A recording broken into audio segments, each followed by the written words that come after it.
د تبع باچا یو ځای جوړ کو، یو کور یې جوړ کو. تاسو به واقعه اورېدلې خو نیم هم اورېدلې ده. د تبع باچا کور جوړ که، وایي دا کور که زه چېرته جمدی ومه نو ټیک ته که جمدی نوم په دا کور کې که هغه نبي اخرني پیغمبر محمد مصطفی صلی الله علیه وسلم مبارک راشي نو دې کور کې به پاتې کېږي. دا مې هغه دپاره جوړ کړی دی. نو پوش در پوش چابي را روانه وه کله چې نبی علیه السلام مبارک مدینې منورې ته هجرت وکړه نو اوښې ته اعلان وکړه. یو صحابي وی زه به کور ته بوزم، بل وی زه به بوزم. مخکنی درس کې تیر شوي چې نبی علیه الصلاة والسلام مبارک فرمایي چې اووه شیزونه به د مرګ نه پس په کار راځي. تفصیل مخکې تیر شوی. ننني درس کې نبی علیه السلام مبارک فرمایي چې بېشکه دین اسلام چې دی د دین اسلام ته ما ډېر کرته د یو فاسق او فاجر په وجه باندې قوت حاصل کړی دی. چې انسان په ظاهر خو ګناهګار ښکاره کیږي، یو انسان په ظاهر باندې فاسق او فاجر ښکاره کیږي، شرابي زناکار ښکاره کیږي، لیکن د هغه په وجه باندې ما دین ته فایده رسولې ده. تاسو به وینئ یو سړی به چرسي پوډري په ظاهر باندې به تاسو ته چرسي ښکاره کي، لیکن الله به د هغه نه د دین کار والي، مدرسه به وقف کي، جومات به وقف کي، هلکه امداد به وکړي مدرسې جومات سره، یا دین ته د نبی علیه السلام مبارک په ذات باندې به غیرت وکړي داسې چې یو ګستاخ به قتل کي. تاسو به وینئ ډېر کرته نبی علیه السلام فرمایي. ځکه وایي په مدینه منوره کې تبع نومي یو بادشاه و، د هغه زوی مدینې منورې ته ښکار له راغلی و. نو هلته یا په خپله وفات شو یا چېرته په ناخطایۍ کې د چا نه لګېدلی و. بس بادشاه ته پته ولګېده چې زوی مې په مدینه منوره کې چا قتل کړی دی. بس جنگ اعلان وکړ او مدینې منورې ته راخلاص و. چې مدینې ته راغی پړی واچو، جنگ له راغلی و مدینې منورې ته. هغه وخت کې د مدینې نوم یثرب و. بیا نبی علیه السلام مبارک نه پس بیا دې ته مدینه نوم کېښوده. یثرب ته یعنې مدینې ته جنگ له راغلی و چې مدینې والا سره به جنگ کومه، ځکه زما زوی یې قتل کړی دی. وایي پړیو واچوله، شپه وه یا جمع و باران و داسې. وایي مدینې منورې خلکو ته پته ولګېده چې څه بادشاه دی او جنگ له راغلی دی مونږ پسې. نو دې خلکو یې چېره که هر څه دی جنگ له راغلی او که هر څه دی خو مسافر دی. د مدینې چې څومره خلکو ټولو ډوډۍ رابار کړه د کور نه و، جنگ والا خلکو له خلاصه کړې وه. هغې چې وکتل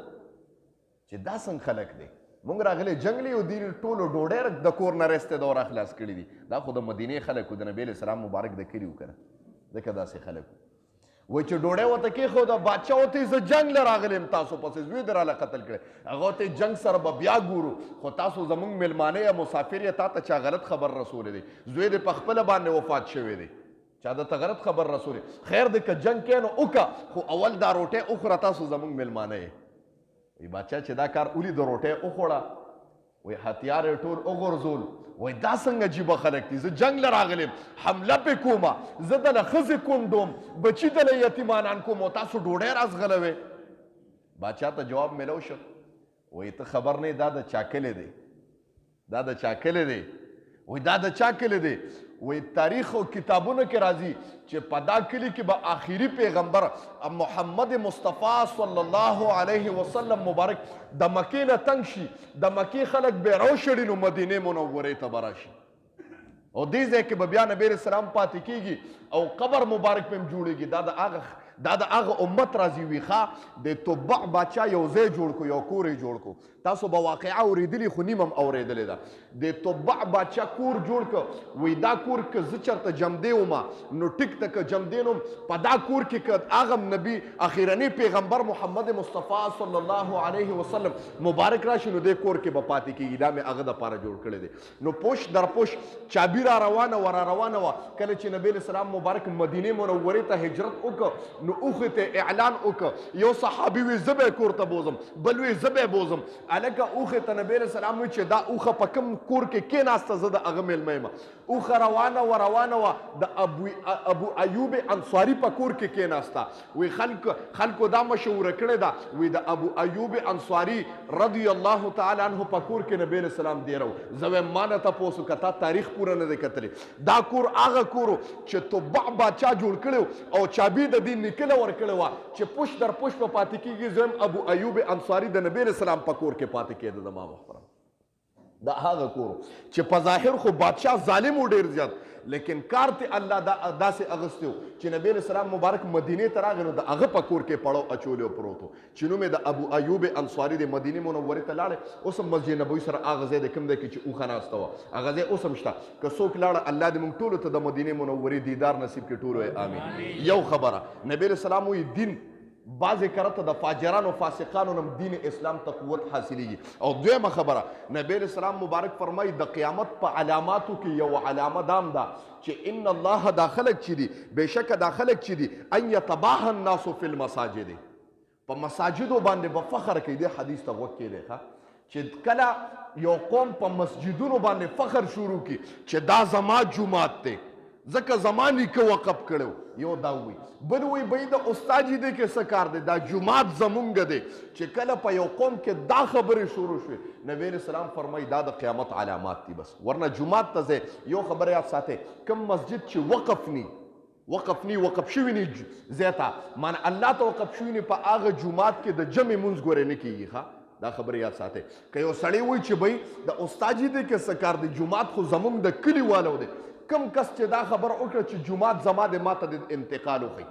سټامپ پیپر وښیه که رښتیا دا جومات هغه پسې و په دغه جومات کې د کلي والو بیا مونځ نه کېږي بیا ځای ځان له بیا ځای وقف کوئ یو خبره کوم او چې یو سړی وایي چې بهی زما جومات دی او زما جومات کوي ته بعضې خلکو ټیمونو کې کاري که څه غوسه شي هلکه ستاسو په ټیم کې څه کار دی بعضې خلک استاد جي بلا مصلې ته نه راغلی چې ګړې ټیټ وکړي دی به پاسې هلکه ته دومره لوی سړی تا دومره د خپل کم ظرفې اظهار وکړو چې امام مصلې ته نه دی راغلی او ته ولاړې خو ستا دا ولاړه په دې باندې نشاني ده که نه چې استاد جي ټیم برابر دی راځه دا د شرم خبره ده د یو قوم دپاره او د یو کلیواله دپاره دا د شرم خبره ده چې دې امام ته مشورې ورکوي او بله خبره کوم چې کوم قوم کې دا خبره شروع شوه چې بهی زما جومات دی او یو قبیلې والا وایي چې زما جومات دی په کوم قوم کې چې دا خبره شروع شوه نبی علیه السلام مبارک فرمایي دې د عذاب انتظار کي په دا قوم به زه عذاب راولم بیا الله دې موږ د دې نه وساتي نو هر څه به کې خو د جومات په ملک کې چې د الله کور دی دا به نه وایي چې دا زما جومات دا د الله کور دی او زه پکې مسافر یم راځم مونځ کوم او ځم که دې دا وایي چې زما جومات دی نبی علیه السلام وایي د قیامت د علاماتو نه یو علامه د حدیث ته غوږ کېدی ان الله بېشکه الله تعالی چې دی لیؤیدو خامخا قوت ورکوي هذا الدین دې دین اسلام ته بالرجل الفاجر د فاسق سړي په وجه باندې ان من اشراط الساعة بشک د علاماتو د قیامت نه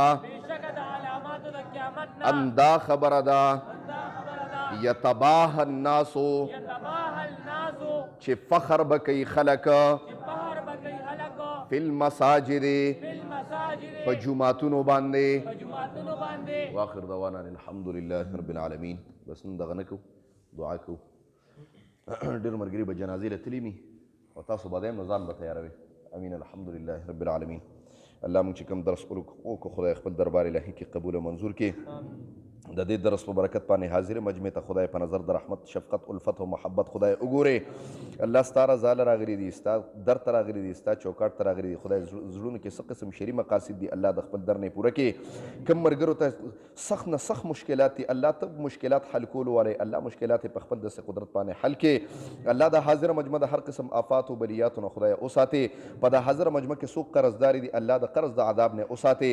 قرضونه په خپل دست قدرت باندې خدای ختم کړي زمونږ یو ملګری سعودي ته روان دی الله په خیر او عافیت باندې خدای ورسه څومره مسافرین دي په بهر ملکونو کې دي الله ته په خپل کلي باندې خدای د رزق تنظیم خدای وکا الله سفر ورته خدای آسان کا مسافرینو ته زندگی خدای آسان کا کم مرګري چې په دا کلي کې دي رزق تنظیم کمزور دي الله کاروبارونو کې خدای برکت واچوا د چا خپل کورونه نشته خدای خپل کورونه ورته ورکا الله د دې کتاب په برکت باندې حاضر مجمع ته په نظر د رحمت خدای وګوره سپینګری پکې ناسي الله د سپینو ډکو لتارم حیا درځي الله ته پې ورحمېږه الله و د دې دا برکتونه خدای په دا کلي باندې قایم او دایم خدای وساته دا کتاب د دې مجلس لپاره د جنت ته دننه کېدو سبب او ټیکټ خدای وګرځوه د دې کتاب په برکت باندې حاضر مجمع د هر قسم آفات او بلیات او اتفاقي حوادث او تاڼو کچرو هسپتالونو خدای وساتې دا کوم مرحوم چې انتقال شوی دی که مرحوم دی که مرحومه ده الله ته قبر د جنت ته باغچونه باغچه وګرځې الله خدای هغه محشر ورته خدای آسان کې الله محشر ورته خدای آسان کې څومره خلک چې په دا کلي کې انتقال شوی دی الله قبرونه د جنت ته باغچونه خدای باغچه وګرځوه مغفرت خدای نصیب کا څومره چې په دا کلي کې جمدي دي الله ته په عمر کې برکت واچوه ژوند ته خدای خیر کې په وخت ځن قدم دا کلمې په جبر راولي چې لا اله الا الله محمد رسول الله یا حبیب سلام